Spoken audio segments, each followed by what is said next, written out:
안녕하세요. 자, 오늘은 이제 우리 정규 수업 시간 중에 못했던 그 IFRS 적용법인의 감가상각비 특례를 이제 공부할 건데요. 자, 왜 이런 이제 규정이 이제 있어야 되는지부터 잠깐 이제 설명을 할게요. 우리 이제 IFRS를 도입하기 전 과거의 기업회계 기준은요, 회사가 감가상각의 방법이라든지 내용 연수의 변경을 자유롭게 허용하지 않았어요. 근데 그에 반해서 IFRS 같은 경우에는 상각 방법과 내용 연수의 변경을 자유롭게 허용하죠. 그러다 보니 많은 회사들이 IFRS를 새로이 도입하면서 기존에 적용했던 내용 연수 그리고 기존에 적용했던 상각 방법을 변경을 하더라는 거예요. 자, 그때 변경하는 케이스가 내용 연수가 원래는 짧았는데 길게 변경을 하게 되는 경우도 있을 것이고, 또한 정율법으로 생각하던 방법을 정액법으로 변경하는 경우가 있겠죠. 자, 그런 경우에 이제 어떤 문제가 발생하게 되냐면, 이렇게 내용 연수를 길게 변경하게 되면 상각률이 떨어지겠고, 상각률이 낮아지게 되면 장부에 있는 감가상각비를 적게 줬고 손금을 적게 먹겠죠. 또한 상각 방법을 정률에서 정액으로 바꾸더라도 동일하게 상각률이 낮아져서 손금으로 인정받는 금액이 적어져요. 물론 끝까지 감가상각을 다 완료하면 총 감가상각비로 인정되는 금액은 똑같겠지만 초반부에 손금을 인정먹는 금액이 줄어들 수 있다는 것이죠. 그때 항상 세법의 입장은 IFRS 때문에 세금을 초기에 손금을 적게 먹어가지고 초기에 세금 부담을 많이 한다면 좀 불리할 것이다 라는 차원에서 우리 이제 그러한 문제를 해결하기 위해서, 만약 너가 과거보다도 IFRS 때문에 초반부에 손금을 덜 먹게 되는 금액이 있다면 그 금액만큼을 손금 산입을 허용해 줄게 라고 하는 거예요. 자, 원래 감가상각비라고 하는 것은 결산 조정 사항이기 때문에 손금 산입에 허용이 안 되는 것이죠. 결산 조정 사항이니까. 다만 이 IFRS 법인만큼은 일정한 산식에 의해서 계산된 금액을 손금에 산입할 수가 있다라고 하는 거예요. 자, 이때 주의할 건, 우리 결혼할 때 평소에 이제 그 세법 시간에 공부하기를 일시상각충당금 있었죠. 일시상각충당금 같은 것은 결산조정사항이긴 하지만 신고조정을 허용해서 장부에 비용하지 않더라도 손금산입 마이너스 유부의 세무조정을 할 수 있었죠.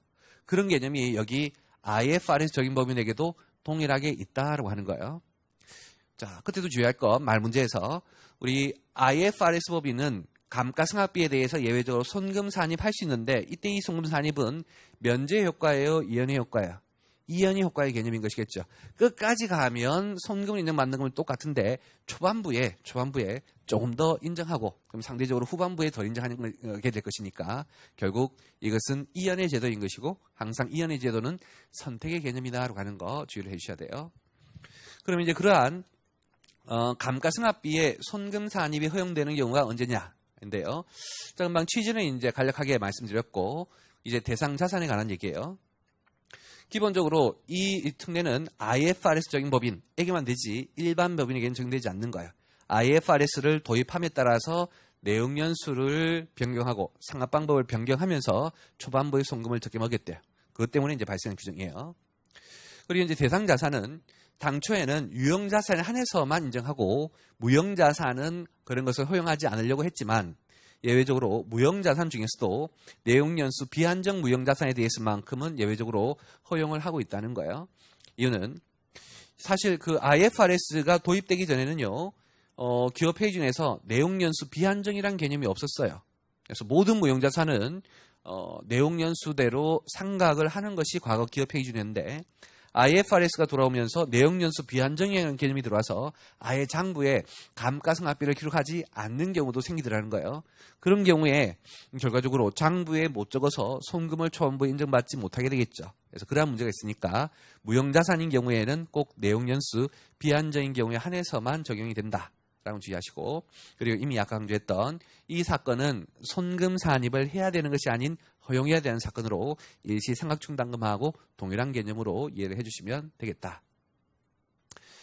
자, 그때 이 대상자산과 관련해서요, 이 감가상각비, 손금 산입하는 방법이 크게 이제 두 가지로 나뉘어요.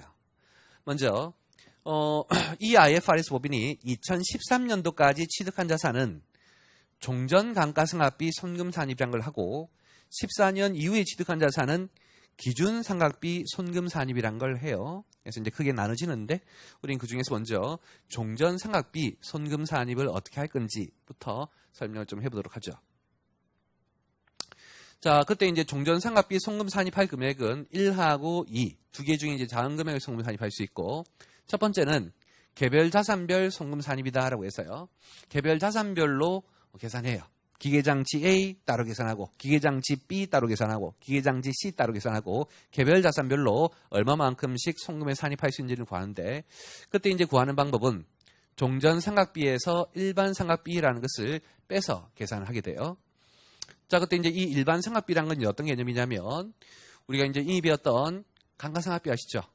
장부의 기계장치 등의 감가상각비를 기록하게 되면 그 금액은 세법상 한도, 정액법이면 취득가액 곱하기 상각률, 정률법이면 미상각자액 곱하기 상각률 하는 그러한 한도 범위 내에서 송금 인정받겠죠. 그래서 이 일반 상각비란 장부에 기록해서 송금 받는 금액을 얘기하는 거예요. 일반 상각비란 장부에 기록해서 송금 받는 금액. 자, 그에 반해서 이 종전 상각비란 이제 어떤 개념이냐면, 현재 이 회사가 IFRS를 도입하지 않았다면 기존의 방법 그대로 했을 것이고, 기존에 정행하던 상각률 그대로 했겠죠. 그래서 IFRS 도입하기 전 종전의 방법과 종전의 상각률로 했다면 이자가 손금 먹을 수 있는 금액이 얼마였느냐를 구한다는 개념인 거예요. IFRS 도입하지 않고 종전의 방법, 종전의 상각률, 아시겠죠? 으로 했다면 얼마만큼 손금을 먹었을 거냐인 거예요. 그때 이제 이 종전의 방법이 이제 구체적으로 어떻게 구하는 건지는 좀 이따 이제 공부할 것이고, 그리고 기준 상각률인데요. 아까 제가 이제 종전의 이제 상각률이다라고 했죠. 그때 그 종전 상각률을 구하는 개념이 기준 상각률이라는 건데, 잠깐 이제 기본적인 개념만 소개하면, 이 회사가 IFRS 도입하기 이전 연도에 감가상각을 이제 했을 때, 세법상 상각률이 예를 들어서 0.25래요. 그러면 회사가 이 한도까지 장부에 감가상각비를 기록했으면 0.25만큼 송금을 받을 수가 있었겠죠. 그런데 이제 회사가 0.25보다 적게 장부에 감가상각비를 기록했다면 그 0.25보다 적게 송금을 받았겠죠. 그래서 실제로 이 회사가 장부에 비용 적어서 손금만 인정받은 그 상각률을 얘기하는 거예요. 구체적으로 이제 어떻게 구하는지는 조금 이따가 이제 이해할 것이고, 그냥 지금은 개념이 이 회사가 IFRS 도입하기 이전에 과거의 상각 방법과 그 전에 평소에 송금으로 인정받던 평균 상각률을 적용한다면 이자가 과연 얼마만큼 송금을 받을 수 있었을 건지를 구하는 개념인 거예요. 그래서 이제 그렇게 개별 자산별로 A 자산의 송금 산입 가능액, B 자산의 송금 산입 가능액, C 자산의 송금 산입 가능액을 개별적으로 구한 다음에 그 금액을 전부 다 합쳐요. 그렇게 이제 다 합치면 그게 이제 총 송금을 인정받을 금액이 되겠죠. 다만 이제 이 금액이 전액 다 송금을 받는 것은 아니고 한도라는 게 있어요. 한도라는 것은 동종자산의 전체 종전상각비하고 그리고 동종자산의 전체 일반상각비를 빼서 계산하게 되는데, 이때 이제 동종이라는 개념은 어떤 개념이냐면, 우리가 기계장치의 기계장치 B, 기계장치 C는 동종이겠죠. 그 다음에 건물의 건물 B, 건물 C는 건물 동종인 거예요. 그래서 이제 그렇게 동일한 내용 연수를 적용받는 자산별로 이제 묶음으로 이제 한도를 구한다는 것인데, 어떻게 구할 건지 역시 조금 있다가 사례 가지고 별도로 다시 설명을 드리도록 그렇게 할게요. 자, 이제는 이제 구체적인 사례로 한번 연습을 해볼 건데, 여러분들 서브노트에 있는 사례예요. 자, 회사가 이제 기계장치를 가지고 있고, 기계장치의 현재 세법상 기준 내용 연수는 5년. 그럼 기준 내용 연수가 5년이면 이 회사는 4년과 6년의 범위 내에서 선택할 수 있죠.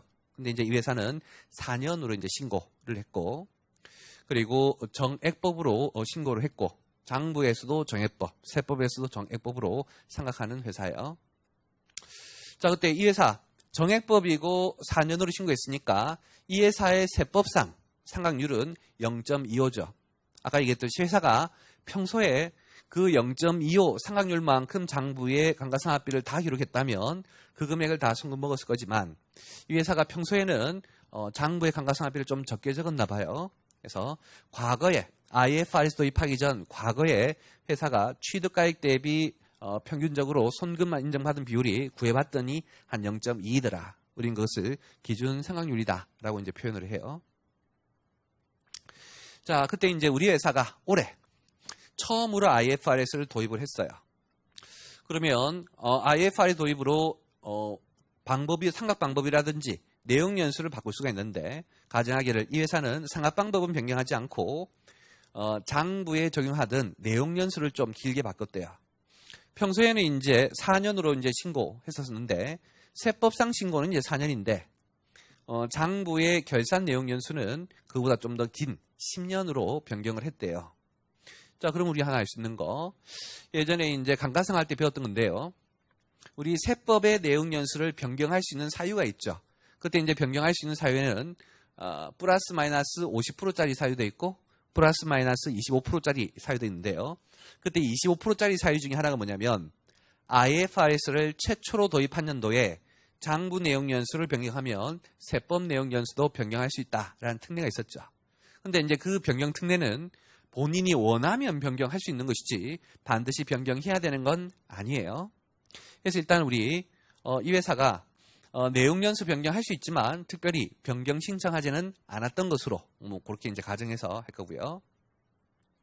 그다음 이제 두 번째, 이 회사에 이제 기계 장치가 여러 개 있겠죠. 뭐 A 자산, B 자산, C 자산 여러 개 있을 건데 나중에는 이제 A, B 다 함께 이제 연결해서 설명할 건데 일단은 처음은 기계 장치 A 하나만 있는 것으로 가정하여 요 개념 설명을 한번 해볼게요. 현재 이제 기계 장치 A의 취득가액은 2,000원이고 장부 결산서에 상각비는 200원으로 기록했어요. 그 이유는 이번에 장부가 이제 내용 연수를 10년으로 바꾸다 보니 정액법 10년일 때 상각률은 0.1이죠. 그래서 2,000원 곱하기 0.1에서 장부의 상각비를 200원으로 기록했다라고 하는 거예요. 그럼 그때 이제 계산 어떻게 할 건지 이제 볼 건데 위에 있는 내용은 금방 설명했던 내용과 이제 똑같아요. 그래서 이제 밑에 구체적인 계산을 한번 해볼 건데 우리 이제 송금 산입할 수 있는 금액은 아까 했던 개별 자산 송금 산입액과 한도라는 게 있다 했죠. 뭐 그건 일단은 요거는 이제 크게 신경 쓰지 마시고 그때 이제 개별 자산별로 손금 산입할 수 있는 금액이 얼마냐? 그 금액은 아까 봤듯이 IFRS를 도입하기 전 과거의 방법과 과거의 평균 상각률로 상각했다면 송금 인정받을 수 있었던 금액, 그걸 이제 우리는 종전상각비라고 하고, 그리고 현재 올해 장부에 적어서 송금받은 금액, 우리끼리 일반 상각비다 이렇게 부를게요. 그러면 일단은 이제 요것도 구하고 요것도 구해야 될 건데 항상 세무조정은 요 일반 상각비를 먼저 구하는 거예요. 일반 상각비. IFRS 법인이든 IFRS 법인이 아니든 장부에는 상각비가 기록이 될 것이고 그 장부에 기록된 상각비 있죠. 그 상각비에 대해서 우리는 이제 한도를 따질 거잖아요. 한도. 그래서 1차적으로 우리는 일반 상각비 시부인을 하고 그러고 난 다음에 그 다음에 종전 상각비와의 차익을 추가로 송금 산입할 수 있기 때문에 항상 요 개별 자산 송금 산입액을 구할 때는 뒤에 놈 일반 상각비를 먼저 구하고 시작해야 돼요. 그럼 이제 일반 상각비 손금이 얼마 되었는지를 한번 구해보면 먼저 장부 상각비인데 아까 우린 가정하기를 기계장치 A는 장부에 200원 적었다고 했죠. 그 다음에 이제 두 번째 세법상 한도인데 이 회사 이미 신고된 방법이 정액법이죠. 그 다음에 내용연수 신고 4년인데 비록 장부의 내용연수를 바꾸긴 했지만 세법상 변경 신청하지 않았던 것으로 우리는 가정했으니까 이 회사에 세법상 신고된 방법은 정액법이고 세법상 신고된 내용연수는 4년이어서 정액법 4년이면 0.25로 상각을 해줘야 돼요.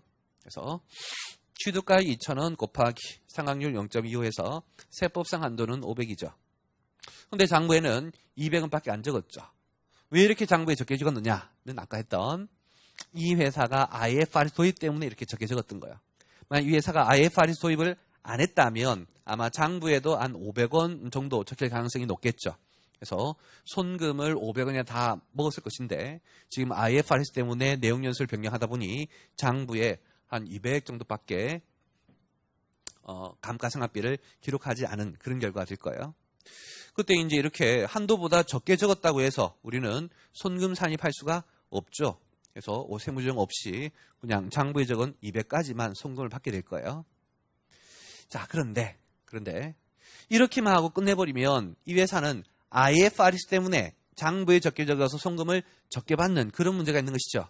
그래서 법은 너가 IFRS를 도입하지 않았다면 그랬다면 종전의 방식대로 생각했다면 얼마나 송금 먹었을 건지를 이제 구하는 거예요. 그게 이제 바로 종전상각비예요. 종전상각비. 그럼 이제 그 종전상각비를 이제 구하고 그 종전상각비하고 앞에서 구한 일반상각비의 차이를 우리는 송금사님 할 것인데, 자, 종전상각비 이제 어떻게 구할 건지 한번 해볼게요. 자, 먼저 종전상각비란 종전의 방법과 종전의 평균상각률을 구하는 건데, 이 회사 과거에도 정해법, 지금도 정해법인데 지금 정해법인 게 중요한 게 아니고 과거에 무슨 방법이냐. 이 회사는 과거에도 뭐 했어요? 정해법이죠. 그러면 이제 취득가액에다가 취득가액을 가지고 구할 것이고, 그리고 과거에 이 회사는 통상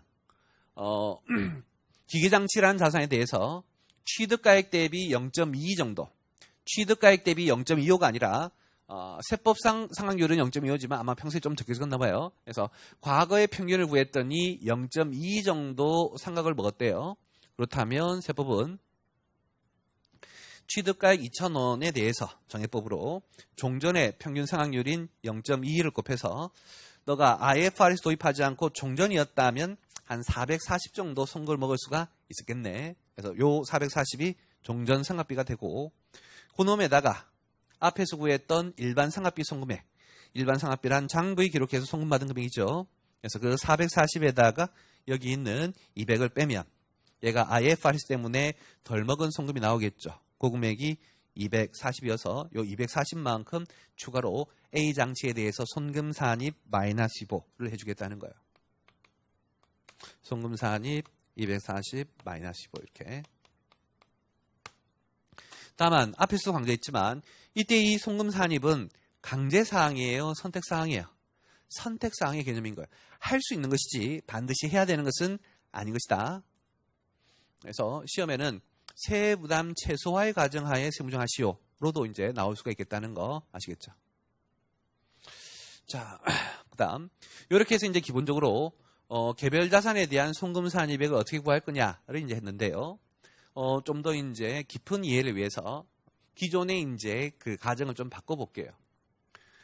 좀 전에 이제 가정한 것은 IFRS 도입을 하고 장부의 내용 연수를 변경했다라고 했는데, 이 회사는 장부의 상각 방법을 변경할 수도 있겠죠.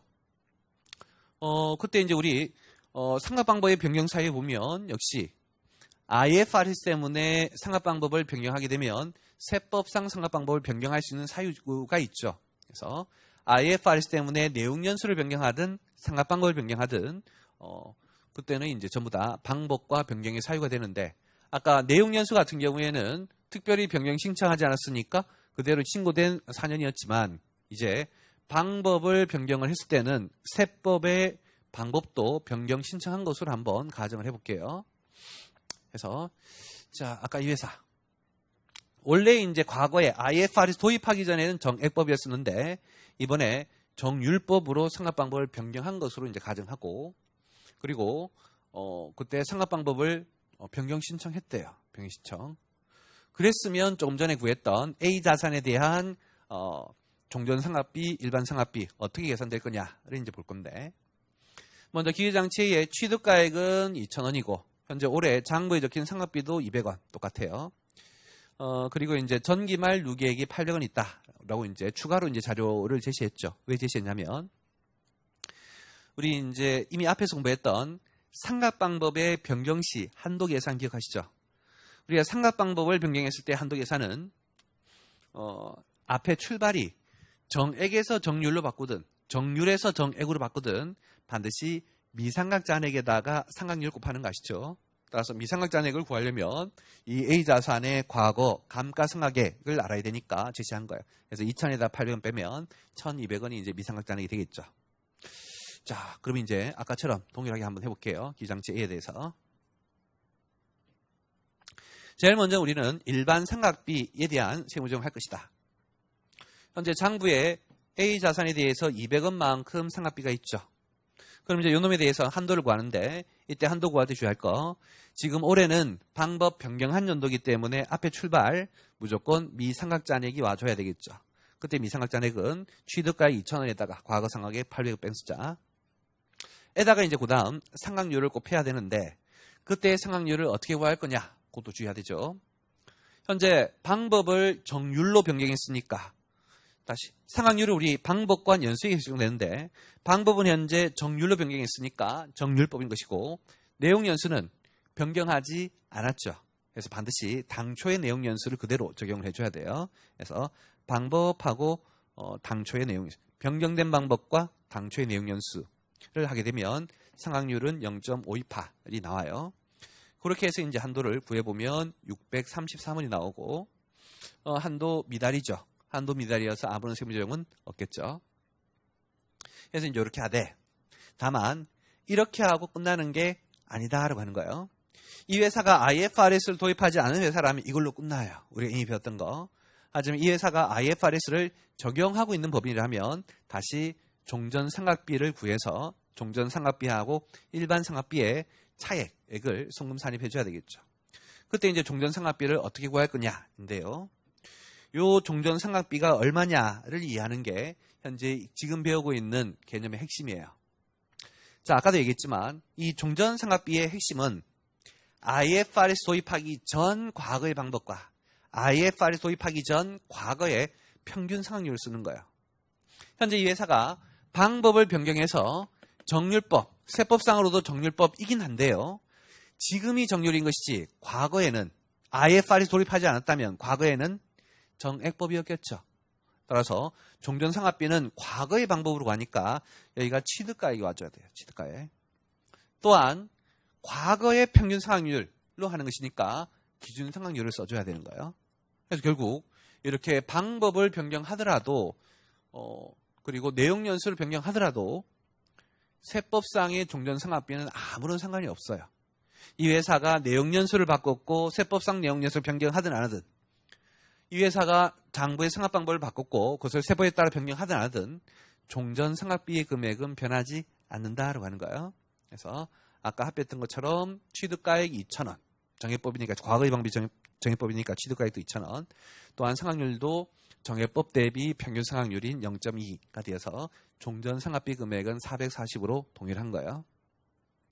그래 최종적으로 손금에 산입할 금액은 장부에 적어서 송금받은 금액 200까지인 것이겠죠. 그래서 440하고 200의 차이인 240이 손금 산입되는 건 앞에 케이스하고 똑같다라고 하는 거예요. 자, 이렇게 해서 이제 개별 자산의 손금 산입액을 어떻게 구할 건지는 이제 우리가 좀 이해를 했고, 이제는 요 놈에 대한 한도를 이제 이해하기 위해서 다시 이제 가정을 좀 바꿔볼게요. 먼저 이제 아까 우리 처음에 했던 내용 연수 변경 케이스 있죠. 그걸로 이제 가고, 그 다음에 아까 우리 변경 신청하지 않았죠. 그리고 이제 과거도 정액법, 지금도 정액법, 정액법 대비 평균 상각률 똑같고 기기장치 A 2,000원, 상각비 200원 똑같아요. 그래서 아까 처음 했던 기기장치 A에 개별자산 송금 산입액 구하는 거 구하면 똑같아요. 자, 이제 여기다 이제 뭘 추가할 거냐면 이 회사는 기계장치 종류에 A라는 자산 하나만 가지고 있는 것은 아니고 B도 있고 C도 있고 D도 있고 여러 개의 기계장치를 가지고 있겠죠. 그래서 이제 B 새로운 기계장치 B도 하나 이제 더 가지고 있고 그 놈 취득가액 1,000원인데 결산서에 기록된 상각비는 300원인 것으로 가정을 해볼게요. 그럼 제일 먼저 우리 요 개별자산 송금 산입액을 구할 것이고 그거 구하는 요령은 앞에 했던 거하고 똑같아요. 자, B도 역시 제일 먼저 일반 상각비 시부인을 하겠죠. 현재 B는 장부의 감가상각비가 300 있고 세법상 한도는 먼저 방법, 정액법이죠. 지금은 내용연수 변경했고 내용연수 변경 신청도 하지 않았죠. 장부 변경했고 세법 변경 신청도 하지 않았고 방법은 그대로 정액법이에요. 그럼 앞쪽의 숫자는 취득가액이 와야 될 것이고 상각률은 신고된 내용연수 4년, 정액법 4년이어서 0.25. 그럼 한도액은 250이 되겠죠. 자, 그런데 이 B는 한도는 250인데 장부의 감가상각비를 많이 적었죠. 조금 전에 이제 A는 이제 적었고 B는 이제 많은데 사실 현실 기업에서는 A가 적으면 B도 적은 게 일반적이겠죠. 근데 이제 요 한도 개념을 이해하기 위해서 일부러 그 기계장치 B의 장부상 상각비가 과다하게 계상을 했어요. 뭐 그렇게 이제 받아들이시고 이렇게 되면 일반 상각비 시부인은 손금 불산입 오심 유보 이렇게 이제 하겠죠. 그리고 다시 이제 두 번째 B 자산의 종전 상각비를 이제 구해야 되겠죠. 구하는 방법은 정해법이니까 앞쪽이 취득가액, 뒤쪽이 과거의 평균 상환율 0.2에서 220. 그래서 이 220이 이 회사가 만약 IFRS를 도입하지 않았다면 B라는 자산에 대해서 종전에 감가상각을 먹었을 것으로 추정되는 그러한 숫자겠죠. 그래서 이 B는 과거였다면 IFR을 도입하지 않았다면 220 정도를 먹었을 것인데 현재 손금을 먹은 금액은 얼마예요? 250이죠. 그러다 보니 이 회사는 종전보다도 현재 30이나 많이 먹었어요. 위에 있는 A는 240을 덜 먹었고 B는 종전보다 30을 많이 먹은 개념인데 세법의 기본 관점은 덜 먹은 놈을 송금 산입해 주겠다는 것이지 더 먹은 놈을 취소하겠다는 개념은 아닌 거예요. 따라서 이렇게 이제 마이너스 금액이 나오면 이제 0인 것으로 이제 보시면 되겠죠. 이렇게 되어서 현재 요 A 자산에 대해서만 송금 산입이 되고 B 자산은 송금 산입이 이제 안 되겠죠. 참고로 이제 합계액도 이제 구해보면 A, B의 종전 상각비는 660이고 A, B의 일반 상각비 송금액은 450이고 그리고 A, B의 IFRS 승례 때문에 송금 산입 허용되는 금액은 240인데 660에서 450을 빼면 210이 나와야 되는데 240이 나오는 이유는 여기 B가 마이너스일 때는 뭘로 본다? 0으로 보기 때문에 그런 것이죠. 그래서 이제 최종적으로 송금 산입될 금액은 240인데 자 이제 문제가 뭐냐면 만약 이렇게만 하고 끝나버리면 어떤 문제가 생기냐면 A 같은 경우에는 종전이 440인데 현재 일반 200 먹고 추가로 240을 먹어서 과거만큼 먹었어요. 과거만큼. 근데 B 같은 경우에는 종전이 220인데 지금이 250을 먹어가지고 종전보다도 30을 많이 먹었죠. 그때 A랑 B랑 합치면 이 기계장치라는 종류 자산에 이 A, B 두 개밖에 없다고 가정하면 결국 전체 기계장치는 과거에 비해서 많이 먹은 거예요? 과거만큼 먹은 거예요? 과거보다 많이 먹었겠죠. 과거보다. 세법이 과거만큼 송금을 먹도록 해주겠다라고 만든 개념인 것이지 과거보다 더 많이 먹도록 해주겠다의 개념은 아닌 거예요. 그래서 세법은 너가 개별 자산 기준으로 봤을 때는 최종적으로 240이 송금이 될 금액이지만 이 240을 그대로 다 송금을 받아버리면 과거에 비해서 많이 먹는다는 거예요. 그래서 과거에 비해서 많이 먹지 못도록 하기 위해서 동종자산 전체, 지금 같으면 이제 두 개겠죠. 기계장치 AB. 기계장치 AB 전체, 동종자산 전체 기준으로 봤을 때 전체 종전상각비하고 전체 일반 상각비 송금하고의 차이만큼을 한도로 하겠다는 거예요. 그래서 지금 같으면 AB 동종자산 전체의 종전상각비가 얼마? 660이죠. 요 놈하고 동종자산 전체 일반 상각비 금액 450하고 의 차액 660에서 450을 빼면 210이 될 거예요. 그 210을 한도로만 송금으로 인정하겠다는 거예요. 따라서 요 240은 송금으로 다 인정받지를 못해요. 자, 걔를 이제 산식으로 한번 표현을 해보면 자, 조금 전에 이제 띄웠던 내용 그대로죠. 이제 이렇게 개별 자산별로 송금 산입할 금액을 구했더니 240인데 요 240에 대한 한도는 먼저 동종자산의 전체 종전상각비를 구하래요.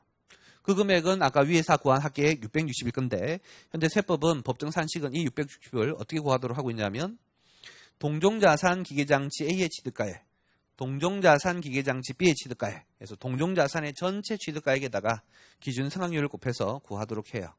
굳이 이렇게 구할 필요 없이 위에서 구한 숫자 그대로 쓰시면 되겠죠. 그리고 이제 동종자산의 일반 상각비 합계액은 역시 아까 얘기했던 두 개 합계액인 450이겠죠. 그래서 최종적으로 한도는 앞에 거에서 이제 뒤에 걸 뺀 210이 이제 한도가 돼요. 그러면 240이 개별 자산 기준으로는 240이겠지만 동종자산 전체로 보면 210까지만 먹어야 과거보다 많이 먹는 거 개념은 아니겠더라. 그래서 우리는 두 개 중에 작은 210을 손금으로 산입할 수 있다라고 하는 거예요.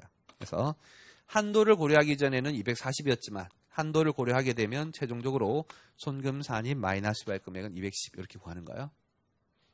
자, 근데 시험장에 가서 혹시라도 이제 이런 문제를 풀 때 사실 지금은 한도를 고려할 필요가 없겠죠. 그냥 아예 처음부터 A는 송금 산입액이 플러스 나오고 B는 송금 산입액이 플러스가 아닌 마이너스 나오죠.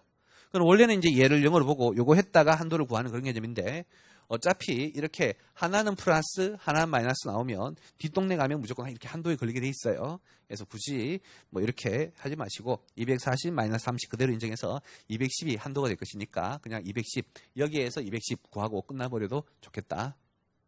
자, 그런데 이제 제가 구체적으로 굳이 그럼에도 불구하고 이렇게 별도의 한도를 구해서 보여주는 이유는 조금 있다가 하게 될 기준상각비라는 거 아시죠? 아까 우리 13년 이전에 취득하면 종전상각비 송금 산입하고 14년 이후에 취득하면 기준상각비 송금 산입한다라고 했는데 그 기준상각비 송금 산입 한도를 비교해서 이해하도록 하기 위해서 이렇게 띄워둔 거예요. 만약에 기준상각비 한도의 개념이 없다면 요거 굳이 제가 안 만들었을 거예요. 그냥 210이라고 끝났을 건데 그렇게 한 이유는 비교하기 위해서 그런 것이니까 일단은 그냥 좀 받아들이시고 나중에 이제 다시 한번 해볼게요. 자, 그러면 이제 이렇게 해서 이제 아까 우리가 처음에 배웠던 산식, 사례를 한번 연습을 했고 요 놈에 대해서 세부적인 내용들 많이 좀 확인해 볼게요. 아까 했던 내용 다시 확인해 보면 우리가 종전상각비 송금 산입액은 1하고 2 두 개 중에 작은 거인데요. 첫 번째가 개별자산별 송금 산입액을 합계한다는 건 기계장치 A의 종전, 기계장치 A의 일반 빼면 기계장치 A의 송금 산입, 기계장치 B의 종전, 기계장치 B의 일반 빼면 기계장치 B의 송금 산입이 나오겠죠. 그 합계한 금액인데요. 그때 이 종전상각비를 어떻게 구할 거냐는 것이죠. 이미 여러분 얘기했듯이 방법은 종전, 상각률은 과거 종전의 평균. 그때 이 종전 상각 방법에 이제 좀 더 명확한 정의를 이제 설명할 것인데 정확하게는 기준 연도의 상각 방법이다라고 이제 법은 표현하고 있어요. 그럼 이제 기준 연도가 이제 뭔지를 알아야 되겠죠. 기준 연도란 우리 회사가 올해 IFRS를 최초로 도입했으면 올해 도입하기 전년도. 만약에 X4년도에 IFRS 도입했으면 기준 연도는 언제겠다? X3년도다. 그런 개념인 거예요. 자, 지금 같은 경우에 이제 X4년에 IFRS 도입했대요. 그럼 기준 연도면 언제겠다? X3년에 이제 개념이 되는 것이겠죠. 그때 이 기준 연도 X3년도에 이 회사의 세법상 상각 방법이 뭐였느냐? 그 당시가 정액이면 무조건 정액, 그 당시가 정률이면 무조건 정률로 종전의 상각비를 구해요. 지금 변경된 상각 방법이 뭐냐는 중요하지 않았죠. 반드시 이 기준 연도의 상각 방법이 뭐냐를 이제 가지고 이해를 해줘야 되겠고, 그다음에 이제 기준 상각률, 요게 이제 아까 얘기했던 과거의 이제 평균 상각률이죠. 이때 이제 평균 상각률은 만약 이 회사가 종전의 방법이 정액법이라면 취득가액 대비 평균 송금 인정된 율을 얘기하는 것이고, 이 기준연도의 방법이 정률법이라면 미상각 잔액 대비 평균적으로 송금 인정받은 비율을 이제 얘기하는 거예요.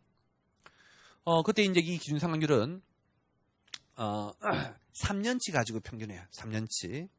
지금 이제 여기 나와 있는 기준연도랑 그 기준연도 이전 2개년도랑 그래서 기준연도 이전 2개년도 합치면 토탈 3개년도의 개념이 되겠죠.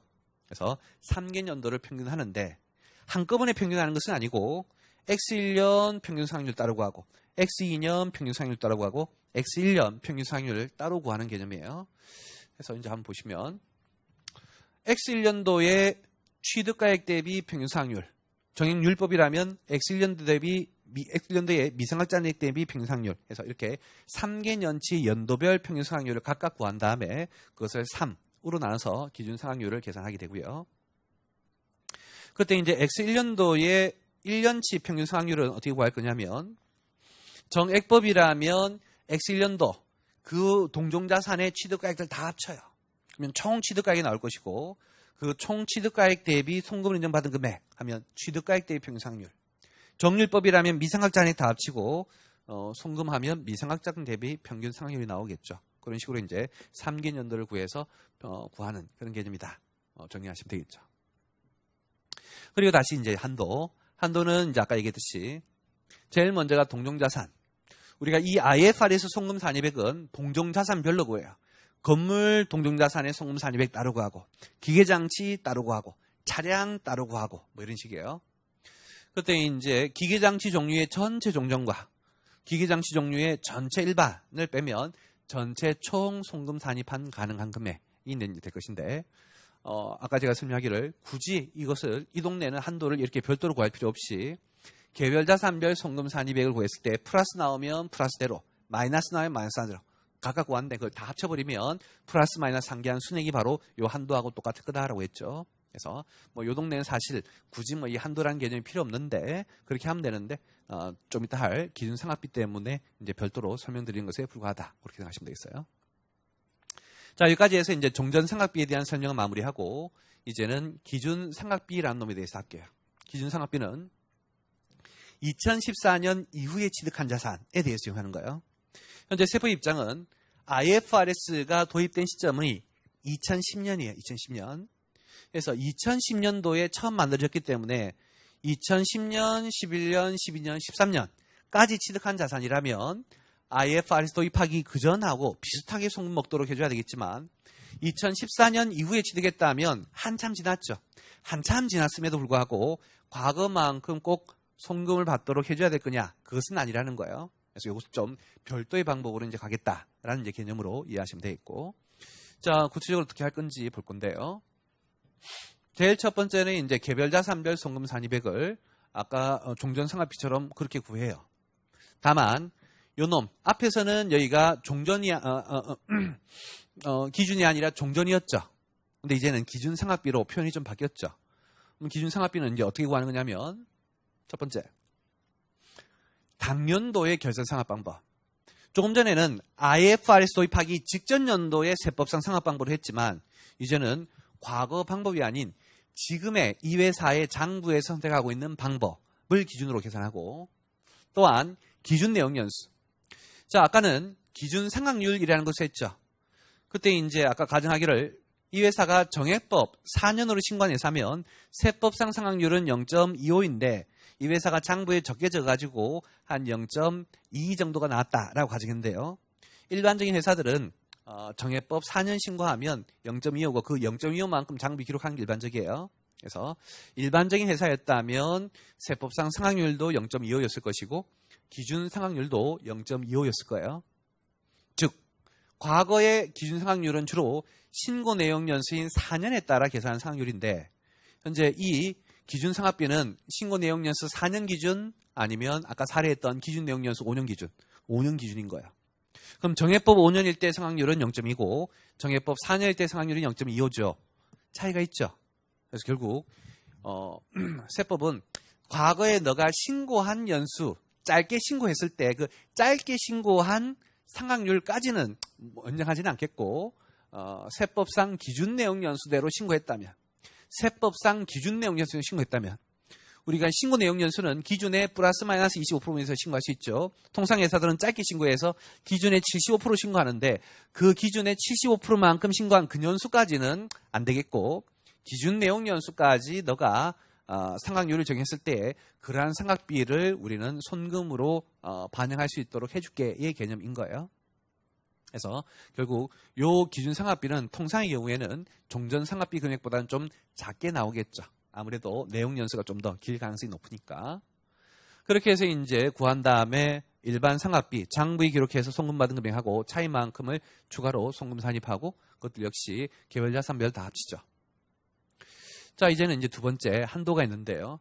이때의 한도도 아까 했던 종전 상각비와 마찬가지로 동종자산의 전체 기준 상각비 그리고 동종자산 전체 일반 상각비 합계한 금액을 한도로 해요.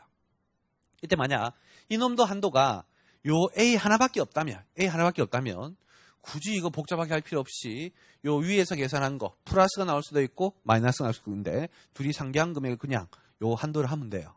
그렇기 때문에 별 의미가 없는데 문제는 이 기준 상각비부터는 요거 하나만 한다고 아니라 다시 두 종류가 더 있어요.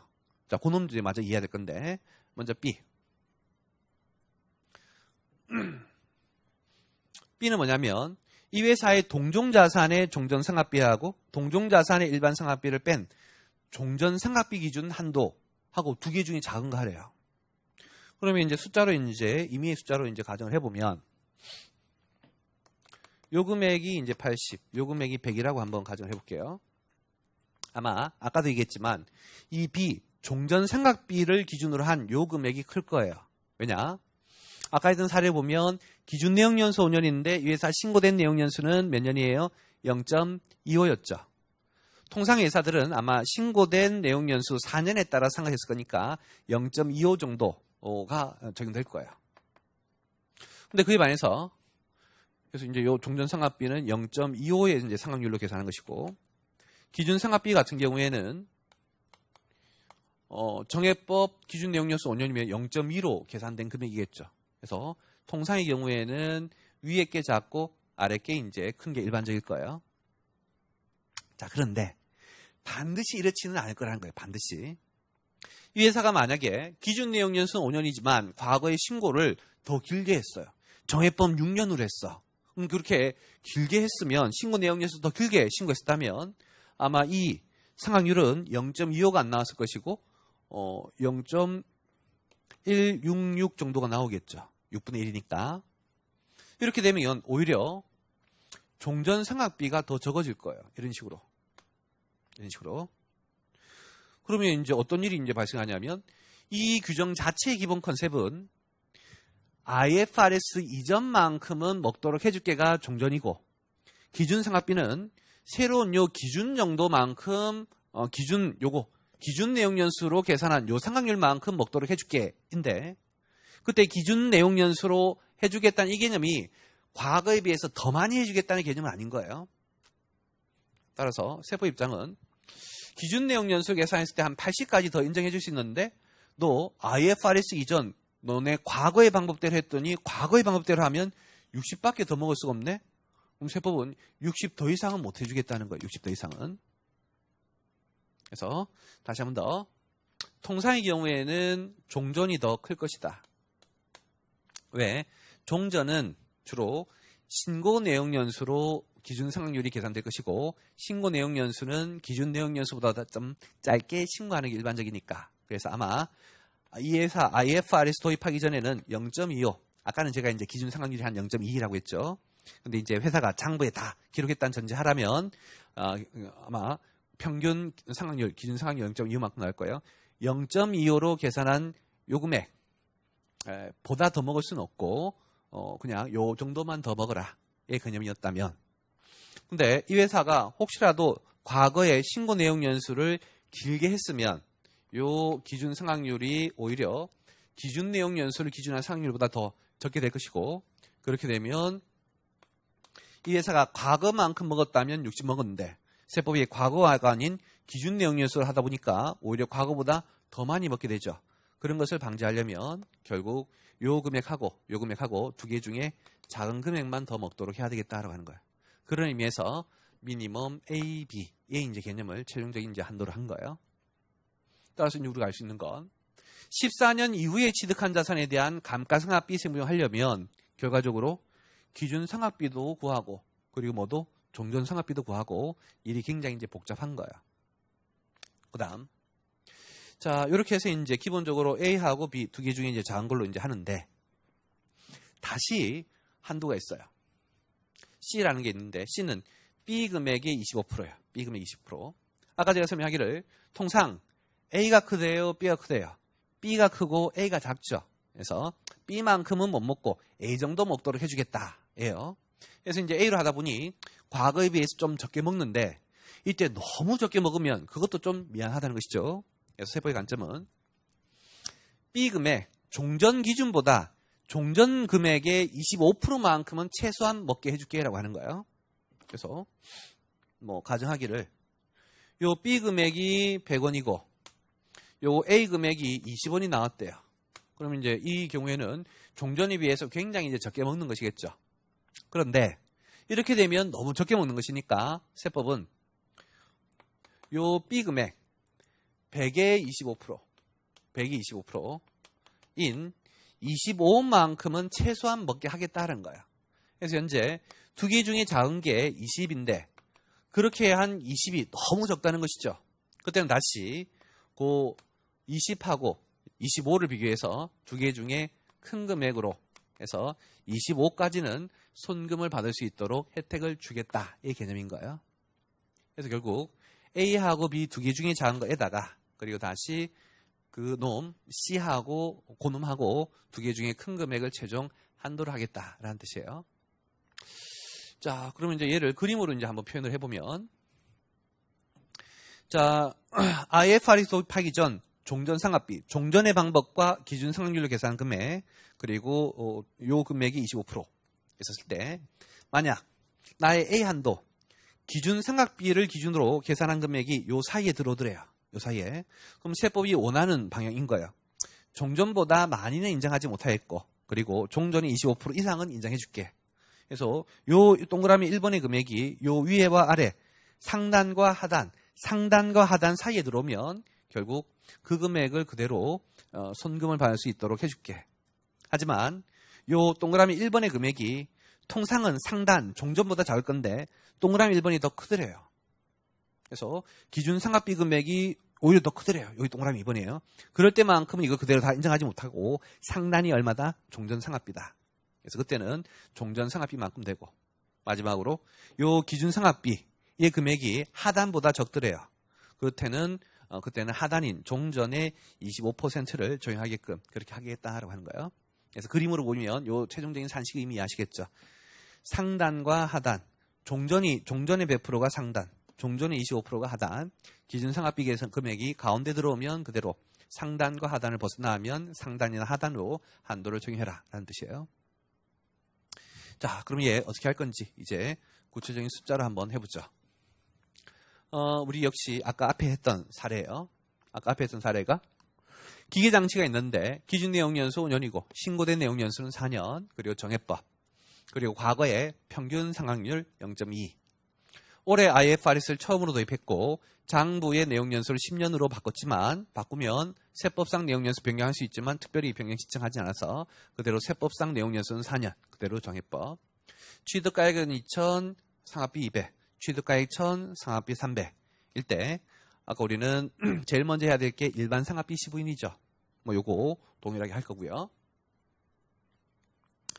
자, 근데 이제 아까는 요 자산들이 13년 이전 취득 자산에서 종전 상각비 송금 산입액을 구했었죠.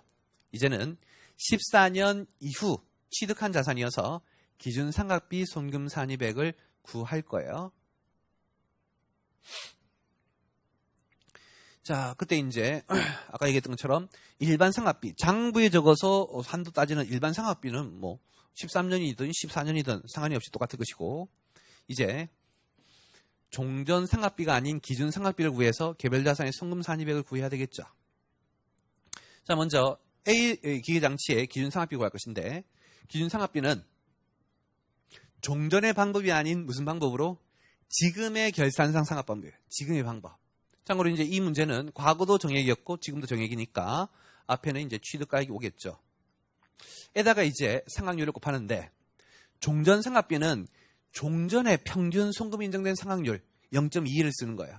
하지만 지금 하는 기준 상각비는 과거의 평균 상각률을 쓰는 게 아니라 무슨 상각률? 요 기준 내용 연수. 기준 내용 연수로 계산된 상각률이니까 정액법 5년이어서 얼마? 0.2가 되겠죠. 0.2. 따라서 기준 상각률 실제로 과거에는 한 0.2 정도 먹었는데 지금은 0.2까지 먹도록 못하겠고 한정 0.2 정도로 먹을 수 있도록 해줄게의 개념인 거예요. 그래서 이제 여기 0.2를 곱한다는 거, 0.2가 아니라는 거 주의하시고, 그렇게 되면 기준 상각비는 400이고 기기장치 A에 대해서 아까 송금 먹었던 금액은 장부 200 적었고 한도가 500이어서 200까지 송금이었죠. 차이 200을 추가로 더 송금 산입. B 같은 경우에는 역시 취득가액 아까 1,000원이었고요. 역시 동일하게 기준 내용 연수로 계산한 상각률 0.2 해서 200이 기준 상각비고, 아까 장부에 300 적었고 한도가 250이어서 한도액인 250까지 송금 먹었죠. 그럼 200에서 250을 빼니까 마이너스 50이죠. 마이너스가 나왔다는 건 일반 상각비가 현재 장부에 적어 송금 먹은 일반 상각비가 더 크다는 거죠. 그러면 추가로도 송금 받을 것은 없겠죠. 이미 기준보다 많이 먹었으니까. 그래서 우리 이런 경우에 마이너스가 어떻게 0으로 처리하자 했죠. 최종 이제 합계액들 구하시면 600 그리고 450, 200인데 여기 앞에 600에서 450을 빼면 200이 아니라 150이죠. 150이 아니고 200이 나온 이유는 현재 여기 마이너스를 0으로 했기 때문이에요. 자, 이제 한도로 넘어갈 건데, 역시 만약에 이놈 기준 상각비의 한도가 종전 상각비처럼 딸랑 하나 동종의 기준 상각비 합계액, 동종의 일반 상각비 합계액을 뺀 150만 한도라고 한다면 200하고 150하고 두 기준이 작은 거니까 이런 식으로 굳이 뭐 계산할 필요 없이 그냥 200 빼기 50에서 그냥 150이 송금산입이다. 그렇게 하면 돼요. 종전상각비는 그렇게 하시면 되는 거예요. 하지만 이 기준상각비는 그렇게 하면 안 된다 했죠. 기준상각비는 한도가 3가지나 나와요. 3가지. 요 200에 대한 한도가 3종류가 있기 때문에 이렇게 600 빼기 450에서 150도 하나의 한도고, 그리고 종전상각비 계산에서도 한도고, 종전상각비 25%도 한도이기 때문에 반드시 1단계는 이렇게 하시고 2단계를 별도로 다시 구해줘야 되겠다. 자, 첫 번째 A. A는 아까 얘기했던 600 빼기 450이죠. 그 600 빼기 450을 어떻게 구하느냐? 법은 취득가액들 합계한 거에다가 기준 내용 연수로 계산한 상각률 600, 일반 상각비 2개 합계한 금액 450 이렇게 표현하고 있어요. 그래서 교재에 이제 법문권은 이렇게 표현되어 있지만 뭐 수험생 입장에서는 그냥 앞에서 구했던 거 600, 이 450 바로 해서 한도 150 뭐 이렇게 이해하시면 되겠어요. 자, 그런데 이놈은 요 한도가 하나만 있는, A 한도 하나만 있는 게 아니라는 것이죠. B, 동종자산의 종전상각비. 아까 우리 앞에서 구했었죠. 앞에서 구했던 거. 그래서 현재 14년 이후에 취득한 자산이지만 기준 상각비도 한번 계산하고 앞에서 배웠던 13년이라고 가정할 때의 종전상각비 걔도 똑같이 구해줘야 돼요. 그때 이제 아까 앞에 한도가 210이었죠. 그리고 다시 C, 그 210의 25% 하고 비교를 해줘야 되겠죠. 그때 이제 요거를 뭐 이렇게 산식하면 미니멈 AB 다시 맥시멈 AB에 다시 C 뭐 이렇게 해도 되겠지만 상단 하단의 개념으로 이해하져 있죠. 현재 요 한도가 150인데 요 한도 150은 상단인 뭐보다 클 수 없다? 210보다 클 수 없고 하단인 52.5보다는 커야 되죠. 따라서 현재 요 150이 상단과 하단 사이에 들어오니까 나의 최종적인 한도는 그대로 150이 된다. 뭐 이렇게 생각하시면 되겠고, 그럼 두 개 중에 작은 금액인 150이 최종적인 송금 산입이 되는 것이죠. 자, 이렇게 해서 일단 우리 이제 종전상각비, 기준상각비와 관련한 IFRS 특례법인의 기본적인 개념은 이제 이해를 이제 했어요. 그 다음에 이제 교재 보고 그 다음 내용들이 이제 확인을 할 건데, 자, 개론 교재에 이제 우리 감가상각 의제까지 예전에 공부했었고요. 이제는 감가상각 의제 뒤에 이어서 나오는 보론의 내용이에요. 자, 이 보론에서 제목이 국제기기준 적용법인의 감가상각비 송금 산입 특례 있죠. 아까 배웠던 내용 이제 교재에 같이 읽으면서 줄치도록 할게요. 아마 이 문제가 1차 시험에 나온다면 굉장히 어렵게 나오지는 않을 것 같고, 오히려 1차 시험이라면 말 문제로 더 잘 출제가 될 수 있을 것 같아요. 그때 이제 말 문제 내용 좀 주의하시면 될 것 같다. 자, 읽어보면 1번에 개요는 뭐 여러분 보시고, 2번에 특례 대상 자산에서 갈로 1번 13년 이전 취득 자산의 경우에는 처벌 끝에 IFRS를 적용하는 법인이 13년 12월 이전에 취득한 아래에 해당하는 자산으로서 IFRS를 최초로 적용하는 연도의 직전 연도를 아까 우리 기준 연도를 한다 했죠. X4년에 도입했으면 X3년도가 기준 연도가 된다는 거 아시죠? 그 기준 연도 이전에 취득한 감가상각 자산. 그래서 이 회사가 기준 연도 이전에 기계장치 A, 기계장치 B 가지고 있다면 그거 역시 종전 상각비 대상 자산이 되어 있고, 다시 오른쪽에 그 기존 보유 자산과 동일한 종류의 자산으로서 기존 보유 자산과 동일한 업종에 사용되는 거. 그래서 우리 회사가 IFRS 도입하기 이전 X4년에 도입했다면 X3년도까지 취득한 기계장치 A, B 당연히 계산하는 것이고, X4년 이후에 기계장치 C, D를 취득했대요. 그러면 IFRS 도입한 이후에 취득한 자산도 동일하게 종전상각비를 하라라는 뜻이에요. 그래서 앞에 자산이 기준연도 이전에 취득한 자산이랑 그 이전에 취득한 자산과 동일한 종류의 자산, 도입한 이후에 취득한 자산도 동일하게 적용을 하는 것이고, 그때 이제 대상 자산은 동그라미 1번의 유형 고정자산 되고, 동그라미 2번의 무형 고정자산은 원래는 안 되지만 뭐만 된대요? 내용연수 비한정 무형 고정자산에 한해서는 예외적으로 된다라고 했었죠. 그래서 그 정도 기억하시면 될 것 같고요. 그 다음 그 밑에 갈로 2번 14년 이후에 취득한 자산은 우리 기준상각비인 거 아시죠? 그래서 기준상각비 범위 내에서 추가로 송금 산입할 수 있는 대상 자산은 IFRS 법인이 14년 이후에 취득한 자산으로서 기존의 보유자산 및 그리고 14년 이후에 새로 산 자산, 앞에 했던 종전상각비 개념과 유사하다라고 할 수 있겠죠. 이제는 그 밑에 3번 신고 조정에 의한 송금 산입액 해서요. 깔로 1번에 13년 이전에 취득한 자산이라면 종전상각비로 송금 산입하겠죠. 그래서 두 번째 줄에 개별 자산별로 종전상각비 한도액이 요 한도액이라는 표현 그냥 종전상각비라고 생각해 주세요. 개별 자산별로 종전상각비 구한 금액이 결산 조정에 따라 송금 산입한 금액이 아까 우리 일반 상각비라고 불렀던 거예요. 그래서 종전상각비가 오른쪽에 일반 상각비보다 크면 그 차이의 범위 내에서 추가로 손금에 산입할 수 있다. 요거 주의해야 돼요. 요거 해야 한다니까 할 수 있다. 왜? 이 제도는 이연이에요, 면제예요. 이연이고 이연이면 선택할 수 있다는 요거 말씀 주시하시고. 그 다음에 박스 밑에 큰 글씨로 여기서 개별 자산 종전 상각비 한도액이란 교재는 자꾸 한도액이라는 표현 쓰는데 한도라고 생각하지 마시고 개별 자산의 종전 상각비란 IFRS를 적용하지 않고 종전의 방식에 따라 감가상각비를 손금으로 계산하는 경우 그때 손금에 산입할 상각비 상당액 이어서 아까 얘기했던 종전의 방법 그리고 종전의 평균 상각률로 하죠. 그때 이제 박스에 보시면 기준연도의 방법이 정액법일 때는 취득가액 기준으로 취득가액 대비 기준상각률, 정률법이라면 미상각잔액 대비 기준상각률을 곱하여 계산하고 동그라미 1번에 이제 상각방법에서 기준연도 IFR 도입하기 전년도 얘기하는 것이죠. 그 동종자산에 대하여 감가상각비를 손금으로 계산할 때의 상각방법이다. 그래서 아까 사례에서 주의할 거.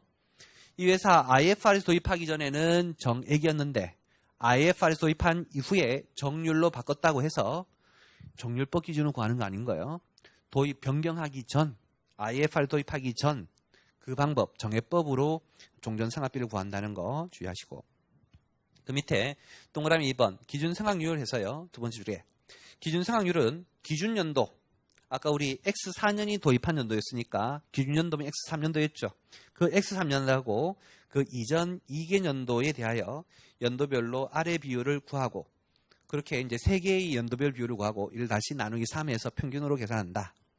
그때 이제 매년도의 평균율은 정액법일 때는 밑에 분모가 취득가액 합계, 위에가 감가상각비 인정액, 정률법이라면 밑에 분모가 당연히 미상각잔액이 될 것이고 위에가 송금 인정액이 되겠죠. 됐고 제일 밑에 방갈로 이번에 동종자산별 손금 산입 한도해서 설명 나오는데요. 요거는 이게 말 문제로 나올 것 같지는 않으니까 그냥 이런 거 한번 읽어보고 넘어가시면 되겠어요. 아까 우리 계산 정도만 하실 수 있고 오른쪽 페이지에 14년 이후에 취득한 자산에서요. 자, 요는 기준 상각비라는 거 주의해야 되겠죠.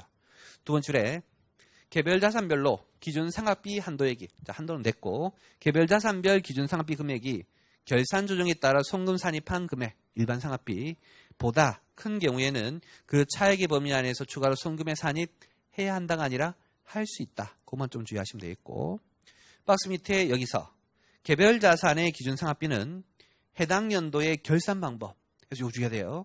종전 상각비는 기준 연도의 상각 방법이었고 지금 여기는 해당 지금 올해의 상각 방법과 그리고 어떤 연수 기준 내용 연수를 이제 적용하여 계산 상각비를 말한다.